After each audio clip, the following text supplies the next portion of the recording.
This is Pet Life Radio. Let's talk pets. Welcome to Animal Rights on Pet Life Radio. This is your host, Tim Link, and I'm so glad you're joining us today. Got a super duper exciting show. We've got animal advocate and award-winning author, Kathy M. Finley, and Kathy's going to come on the show, talk to us a little bit about her latest book, My One-Eyed, Three-Legged Therapist, How My Cat Clio Saved Me. So I'm really excited about learning about the book and how Clio did the magic, and how Kathy went about writing the book. I want to pick her brain a little bit about writing styles, and all that good fun stuff. So it's going to be a fun show, always animal related, so we're excited about that. So everybody hang tight. We'll come back right after this commercial break. You're listening to Animal Rights on Pet Life Radio.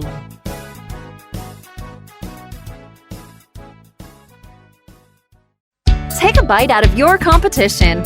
Advertise your business with an ad in Pet Life Radio podcasts and radio shows.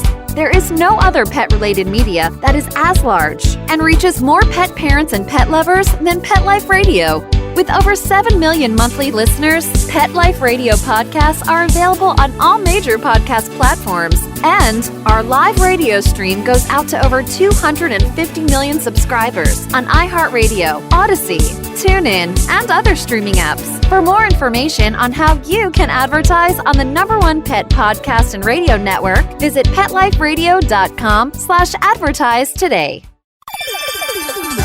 Let's Talk Pets on PetLifeRadio.com. Welcome back to Animal Rights on Pet Life Radio.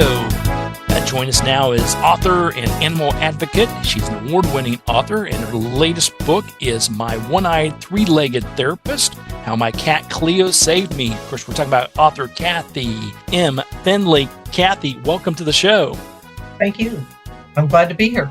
Yeah, super excited, and I was excited about the book. Love the cover design. Is that your magic or someone else's? It's clip art, believe it or not, that Purdue University Press has access to, and they basically had me look through pictures of clip art. I had originally just wanted a picture of Clio on the cover, and I kind of came across that and thought it applied, and then they did their magic by taking out the cat's eye and the left leg of the cat, so it looks like Clio. Yeah, Clio was even with one eye and three legs, she was a beautiful cat. There is a black and white picture of her in there, but she was a gorgeous cat. But I think this catches more attention, and really she was absolutely obsessed with tuna. I mean, one of the chapters in my book is tuna in the morning, tuna in the evening, tuna at supper time, and that was her. I mean, she would kill for tuna. And I thought that was funny because the woman has fish in her hair. Exactly. Yeah. To describe, we get a woman. It's very colorful. All the different colors of the rainbow. So it catches your eyes right away. And she's got on her head, as part of her head, I'm thinking she's thinking about it, just like Cleo's always thinking about tuna fish. So there's fish swimming above her head. And then we got Clio, who's a technicolor and multicolors, every color of the rainbow as well, with the one-eyed and the three legs. So it was a really cool cover. And as you know, as an author, it's very important. You know, people, when it's sitting on the shelf, they see the binding and they pull it off the shelf and they see the cover. And if it catches their eye, then they're going to open it up and read through the pages and see what the book's all about. So I think it's always important to have a really good, fun, exciting cover that catches somebody's eye. So that being said, tell us a little bit about the book, My One-Eyed, Three-Legged Therapist, and tell us a little bit about Clio as well. Well, the book is, I guess, technically a memoir, as I say in the thing, but it's really, I was trying to make it more a biography of Clio and really a story of the relationship between myself and Clio. And so the book ties my life together and challenges I faced. And then when Clio came into my life at a very low point in my life, I was going through a bitter divorce after a very abusive marriage. And she came into my life. I pretty much had destroyed all my self-esteem.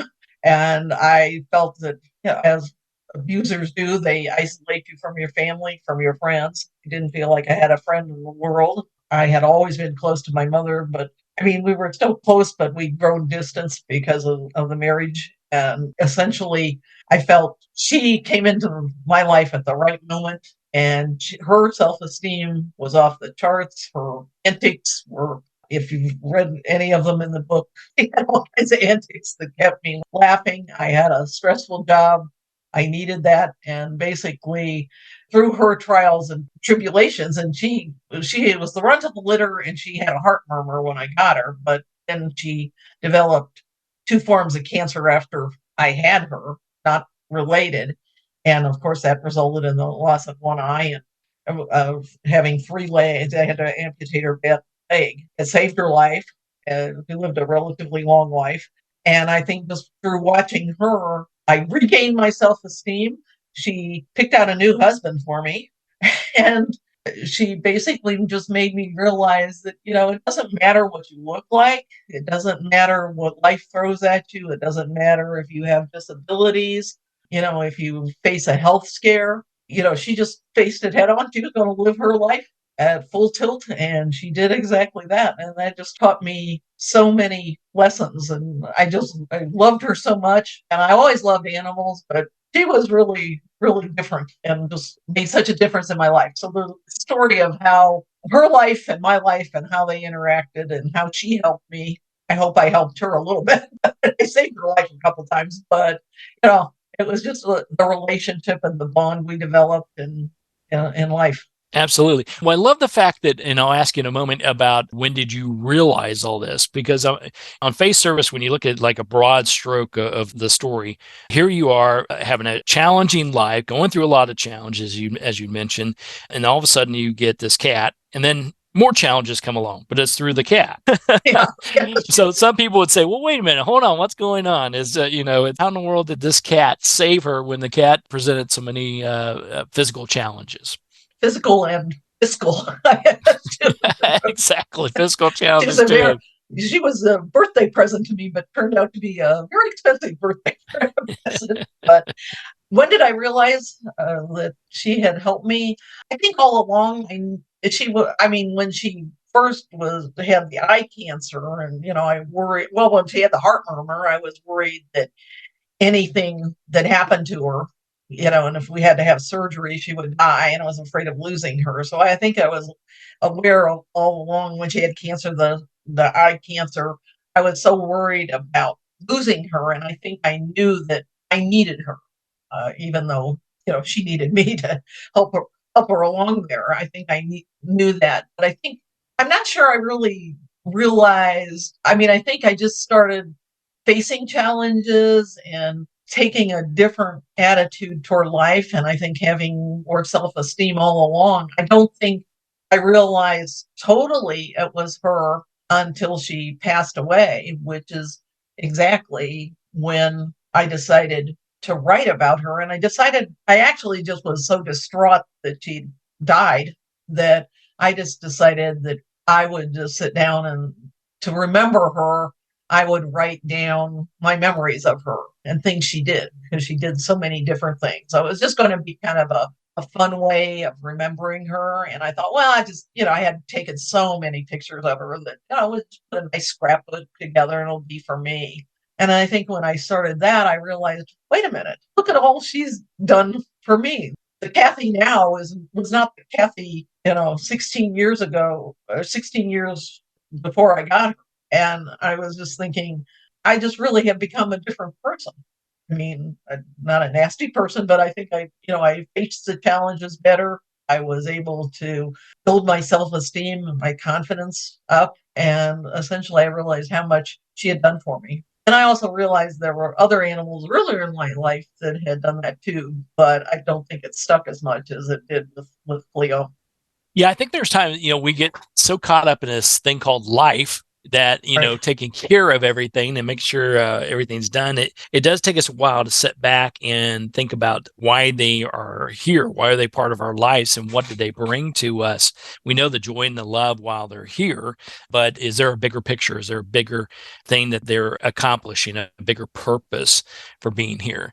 And so that's why I asked the question, because sometimes you can detect these things early on, but oftentimes it's after they make their transition. You've had some time to heal and reflect and realize wow, this little cat with so many physical and fiscal challenges, as you put it, actually was part of your healing process, was your teacher, basically formed you into someone else, and I'm sure led you down the path that you've always wanted to go. Exactly. And so when Clio came into your life, walk us through that story a little bit. Was this one of those that you were desperate to have another cat, or was it a happenstance, a show up at the doorstep? Was this, I know it was a major shift going on in your life. So what brought Clio to your, let's say, door? Well, I ran a national association, and I had just gotten back from a conference and a board meeting, and I had just taken this job the year before, and it involved a lot of travel, and it involved a lot of work. I was taking over this organization that had been defrauded, and they distrusted everyone. So they were a fun group to work for, but I was under a lot of stress with that. I came back from Las Vegas and didn't lose any of my money. Right? Came back, there you go. Was tired as all get out. They had a birthday party for me out there. I came back and I decided somewhere on the trip back that I really wanted somebody to come home to. And I hadn't been able to have a cat because my ex-husband said he was allergic to cats, and I said because not because I don't believe people have allergies, but because he married another woman with animals and cats. Mm-hmm. It was just because he knew cats meant so much to me. And I came back and I was like, I'm going to get a cat. So I came into work, and of course, when I got into work, they decorated my office and everything, my employees. And I thought, okay, well, that's it. And then they wanted to know if I was ready for cake and a party. And I said, oh, sure. And then they brought in this little carrier with Clio in it. But ironically, like I said, as I was coming back on that plane trip, I actually said that at lunch that day, I was going to go to the Humane Society and pick out a cat so I could have, a pet and have some companionship. So it was kind of, I wanted a cat, and they brought me a cat. And I think the bigger irony, which is that the cat was the same color as a cat that I had and marked almost the same way as the cat I had as a child. Wow. That had done so much for me as a child. And I couldn't believe it. And I said, did I ever tell you guys that I had a cat this color? No. We just, we found this, we got a free cat for you.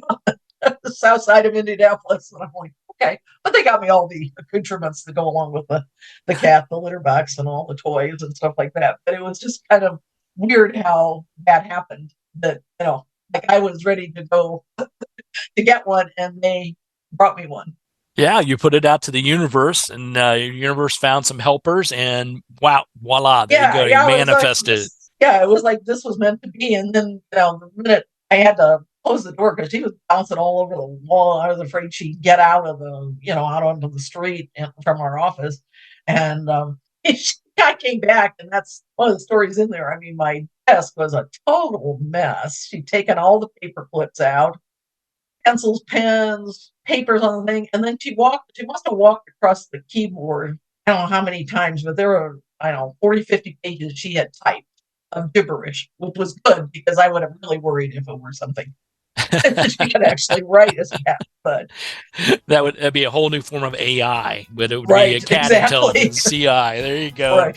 They probably could. I wouldn't put it past a cat, that's for sure. Who knows? That's it.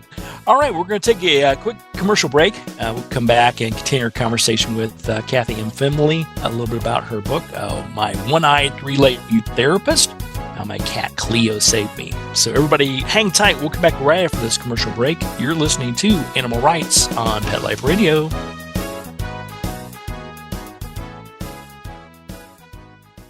Molly, here's your dinner. Zeus, that's not your food. Don't let that happen to your precious cat. Elevate your cat's eating experience with the Cat Tree Tray. The Cat Tree Tray keeps your cat's food off the floor and conveniently located on the cat tree. It's the perfect way to eat. It's a beautiful wrought iron tray that easily attaches to your cat tree and keeps dogs and other critters out of your cat's dish. A must for multi-pet households. There's a 6-inch tray for large bowls and a 4-inch tray for smaller bowls. Purchase your cat tree tray today. Go right now to cattreetray.com. That's cattreetray.com. CATTREETRAY.com. Let's talk pets Let's talk pets on Pet Life Radio. Pet Life Radio. PetLifeRadio.com. Welcome back to Animal Rights on Pet Life Radio. Continue our conversation with author Kathy M. Finley about her book, My One-Eyed Three-Legged Therapist, How My Cat Clio Saved Me. Now, Kathy, when everybody picks up a copy of the book and they read through it and read out the wonderful stories that are inside and learn a little bit more about you and Clio, what do you hope they walk away from? Do you have a takeaway or something that you hope that the reading audience walks away from? Well, I hope they're entertained because I think it's a story. I hope it's a good story that happens to be a true story, but a good story. So I hope they're entertained. I hope that they realize the benefits of whether it's a cat or a dog or some other pet, what they can do for us. Although I wouldn't advocate just adopting a pet to see what they can do for you. But basically, I think to just show how maybe how pets can help us and how maybe we should observe them a little bit more and see what we can learn from them and maybe help us become better humans. There you go. They are our master teachers and healers for sure. So we'll switch gears slightly here. Let's talk about writing in general and pick your brain as far as what is your writing style and how do you go about crafting your skills here? Are you up at 5 a.m. every morning and writing 5,000 words type of author? Or are you like me and wait till almost the deadline and then get the rest of it completed? I think I used to be, when I started this, I was very diligent about getting up and writing right away. Now I have a different set of cats. I have 2 now. I did have 3, but unfortunately one passed. But they get me up early and I'm kind of running around for them.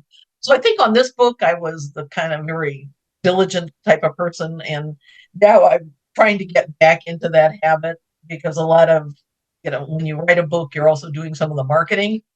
And so that has kind of taken away from it. So I need to set aside that time. I do my best work in the morning. And so I need to get back into that. I like, in terms of just, I don't know if you want to talk about style, I've always been a storyteller. And ask any of my friends, I'm always telling stories, maybe by detriment, and they get tired of them. But I like telling a good story, so I like to, weave it into a story. As to my next book, which I'm trying to get back into, it's going to be more like a lot of different stories about animals.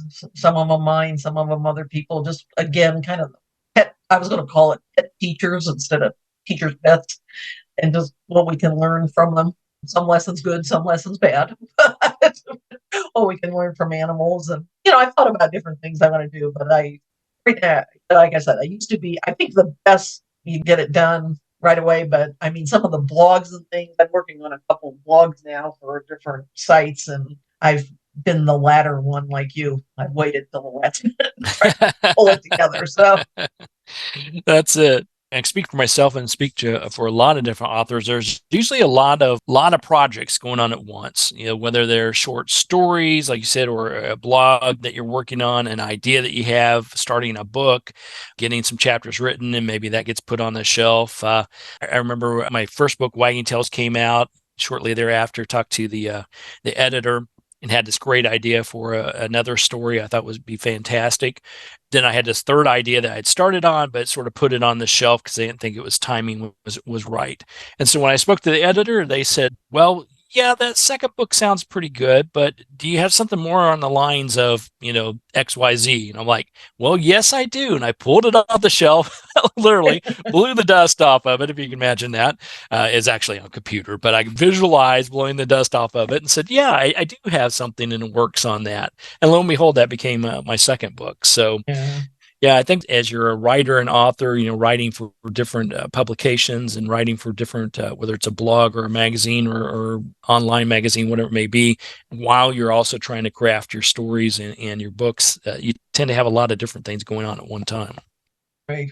And it's not, I mean, the other thing is that when you're retired, you tend to think, well, I'm not necessarily doing this for the money anymore. This is not my livelihood. So you can kind of, I'm okay. But I would say the best thing is like I writing the ideas down, like you said, even if it ends up on a shelf, because you never know, you know what I mean, when you might get re-inspired or when somebody wants, the time is right for that one that you kind of shelved, or you had a writer's block and couldn't go any further. I think of all the ideas I had, when I was working for different, not just on an animal, but different things. And I'm thinking, why didn't I write those things down? Because now I don't remember. Yeah. Yeah. But I mean, it kind of jogs your memory. And I look back at some of the things that I'm writing, and I'm trying to get the second book, and I kind of have a third one too. And I'm thinking, oh yeah, thankfully I wrote that down, because I would have forgotten it, going on to different things. So. Absolutely. And you hit it on the head. Nowadays, especially, it's writing the book and getting it published and getting into print is one thing, but the marketing aspect behind it and promoting it and the things you have to do, that takes usually twice as long as it did to write the book. Right. Well, Kathy, where can people find out more about you and what's going on and keep up with your writing? Well, I do have a website, which I'm trying to keep up to date. A little bit more. It's pretty up to date. I've got another blog that I have to do for that.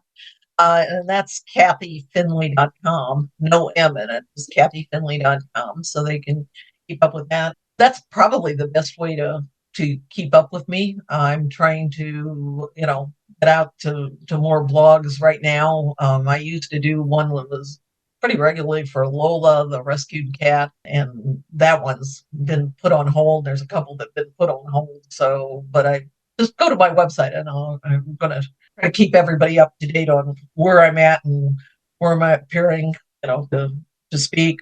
Absolutely. All right. Well, we'll post that on the site. It's kathyfinley.com, and definitely take a look at the website. Keep up with what's going on with Kathy. And everybody pick up a copy of the book. It's My One-Eyed Three-Legged Therapist, How My Cat Clio Saved Me by Kathy Finley. Kathy, thank you so much for coming on the show. Congratulations on a great book and great stories. And we'll look forward to chatting with you again somewhere down the road. Okay. Well, thank you very much. I enjoyed being on the show. Oh, our pleasure. All right, well, we're coming to the end of the show today. I want to thank everyone for listening to Animal Rights on Pet Life Radio. I want to thank the producers and sponsors for making this show possible. If you have any questions, comments, ideas, or people you want to hear from on the shows, drop us a line. You can go to PetLifeRadio.com, and we'll be glad to answer your questions, entertain your comments, and bring on the people you want to hear from most. And so till next time, write a great story about the animals in your life, and who knows, you may be the next guest on Animal Rights on Pet Life Radio. Have a great day. Let's Talk Pets, every week on demand, only on PetLifeRadio.com.